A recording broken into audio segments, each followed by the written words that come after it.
Welcome to our channel. Today we how to disable Kafka topic retention policies in Confluent, complete guide step by step clearly. To disable Kafka topic retention policies in Confluent, begin by accessing the Confluent Control Center. Log in with your credentials to access your Kafka cluster. Locate the Topics section in the Control Center dashboard. Select the specific topic for which you want to disable the retention policy. Click on the topic to open its configuration settings. In the Settings menu, look for the Advanced or Configuration tab.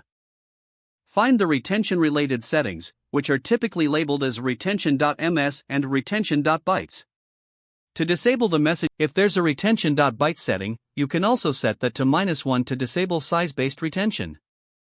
After making these changes, scroll down to find the Save or Update button.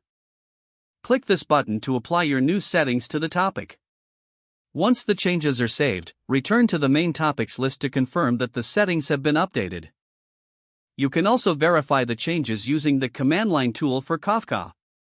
Open your terminal and connect to your Kafka broker. Use the command Kafka topics describe topic your topic name bootstrap server your broker address. Look for the retention settings in the output to ensure they are set to -1. That's it. You have now successfully disabled the Kafka topic retention policies in Confluent. If the page does not load, refresh the browser or try again in a private or incognito window. Make sure you are using the correct email address, then retype it carefully to avoid small typos.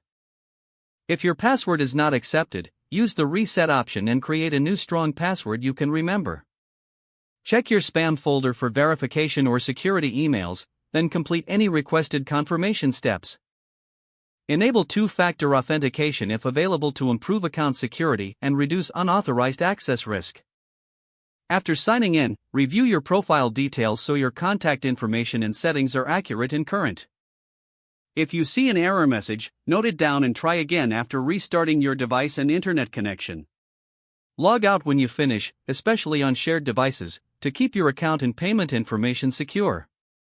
If the page does not load, refresh the browser or try again in a private or incognito window. Make sure you are using the correct email address, then retype it carefully to avoid small typos. If your password is not accepted, use the reset option and create a new strong password you can remember. Don't forget to like this video and subscribe to our channel for more step-by-step tech guides.